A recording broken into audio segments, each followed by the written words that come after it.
Hello and welcome to FSD TV. I'm your host, Mark Sonny, and today we have an art teacher with us who's going to teach us how to draw the American alligator. That's Melissa Anderson, and she's getting ready to show you how it's done. So Melissa, take it away. Hi Fullerton Scholars, my name is Miss Anderson and I'm so excited to have you join me today. Today we're going to learn a little bit about the American alligator. Now to follow along, all you need is a piece of paper and a pencil along with a positive attitude. Remember that there are no mistakes in art, and if your alligator looks a little different than mine, that's okay. Now before we start drawing, let's take a moment and plan our art. The American alligator is a reptile that's very long and very large. They can weigh over 800 pounds and reach lengths from 10 to 13 feet. That's longer than a car and almost 2 times the height of Michael Jordan. So when we lay out our alligator today, we want to make sure that we put our paper horizontally to fit in all of that length. We're going to start around the middle section of our paper, and we're going to start a couple inches from the left-hand side so that we can fit in the alligator's head and jaws. So to start drawing our alligator's head today, we're going to start with a flat oval,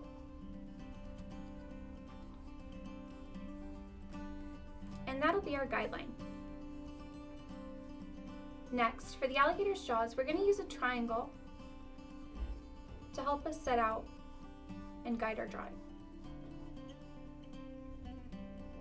Our next step is to round out the point of our triangle and go ahead and take that rounded edge and bring it along to the top section of the alligator's jaw. Now we're ready to add some details. To create the alligator's eye, we're going to use a curved line along the top of our oval. And to add some depth, we're going to create another curved line in front of it to represent the eye that's on the other side of our alligator. To make the actual eye, we're going to use an almond shape right beneath that curve, and you can go ahead and color in this shape now if you like. To make the alligator's powerful jaw, we're going to make a wavy line from the point of our triangle, and we want to end this line in what looks kind of like a smile. Now these jaws are very important to how the alligator lives their lives. They can push down on prey with over 2,000 pounds per square inch of force. As alligators are carnivores and predators and have been known to take down other predators that are large mammals, this is a really important adaptation to how the alligators live their lives. Now, an important difference as we darken up our lines between alligators and crocodiles is actually this U-shaped jaw. Crocodiles also have a larger upper jaw than they do a lower jaw. Now what that means is that when a crocodile's mouth is closed, many of their teeth are showing in what looks like a toothy grin. The alligator does not share this feature, so we're just going to add a tooth or two kind of peeking between those two jaws. Now we're ready to go ahead and add the neck and the body of our alligator. Now when we make our neck, we're going to go ahead and add what looks like a rectangle to our alligator's oval head. You want to make sure that this rectangle is very wide, as alligators have flexible necks that allow them to swallow their prey whole. To make the alligator's body, we're going to use another long, flat oval.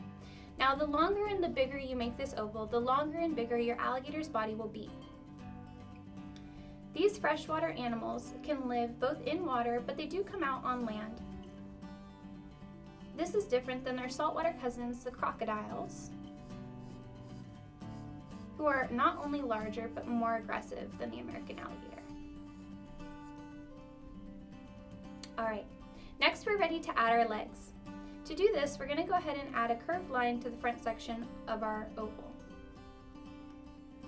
Next, I'm going to add what looks like an arrow to create the arm and elbow joint of the alligator's front leg. To close off this leg, we're just going to follow the line we've already made and taper it off. Now you want to make sure that your legs don't go too far beneath the body of your alligator, as alligators have very squat legs. On their front feet, alligators actually have 5 webbed toes. So as we go around the edge of our leg, we're going to draw what look like 5 triangles. And to create that webbed membrane or layer of skin that helps them be such strong swimmers, we're just going to go ahead and add a connecting line between each of those triangles. To add a little bit more depth to our alligator, we can show that back leg by making another rectangle and attaching it to our oval. You can even add a hint of some of those webbed toes peeking out. Now we're going to follow the same process as we go ahead and move on to the back legs of our alligator. Again, I'm going to use a curved line to make what would be the shoulder joint of that back leg. And another arrow shape to make the leg and the joint there. Once again, I'm going to follow that leg around and bring it to a close. Now we're ready to add our foot. On their back feet, alligators actually only have 4 toes, so this time we're only going to put 4 triangles as we make our way around our gator's foot. And again, we can help these feet look a little bit more webbed by attaching a line between each of these triangles. To add more depth to our piece, we can add that rectangle again to show that back leg and show those webbed feet peeking around the edge. Perfect! Now we're ready to go in and add our tail. Now if you have enough room on your paper, you're welcome to draw your alligator's tail out straight. But if you're running out of room or want to add a little more dimension to your piece, you can actually curve that tail around, and I'll show you how to do that. We're going to follow the bottom curve of our alligator's belly, and before that oval goes around and turns to the other side, we're going to make what looks like a backwards C or even an S shape. To close off that tail, we're going to complete this process on the top as well, and just follow along the line that we've already made. Now as we go along, we're going to slowly bring those 2 lines closer together until they taper off to a point. And if you have some excess space, you can go ahead and erase that now. Alright, go ahead and take a moment to darken up any lines, and we'll take a moment to talk about some other adaptations that the alligator has. Now the alligator is usually dark green or black in color, and this, along with their dry, scaly skin, helps them to camouflage in their environment. Often, a floating alligator will look very similar to a floating log, and this helps them to capture their prey. Now that our lines are dark and ready to go, we're going to go ahead and polish up our alligator and add some final details. Now, alligators have ridges along their back. That's that bumpy skin that we talked about.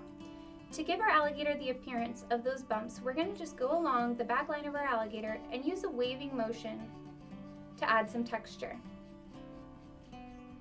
Now a cool trick is as you go around this tail, we can go from the point of our tail and make the same motion along the middle of the tail until it curves around, and continue that process around the outside. Now what that does is it makes our alligator appear as if its tail is turning over. Now, to flatten our alligator's back a little bit more, we can go ahead and add a line underneath the curve of our alligator's back and follow it through to the tail. Once again, we can use that wavy line motif to help give the appearance of ridges along our alligator's back. You can go ahead and take this time to erase any unwanted guidelines like our triangles, our circles, and the oval for our body.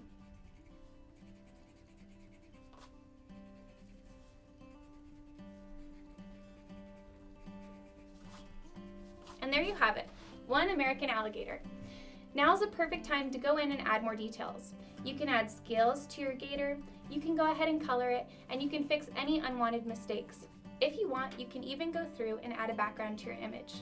I had so much fun joining you for this lesson today, and I hope you enjoyed learning about the American alligator as much as I did. Bye, Fullerton Scholars.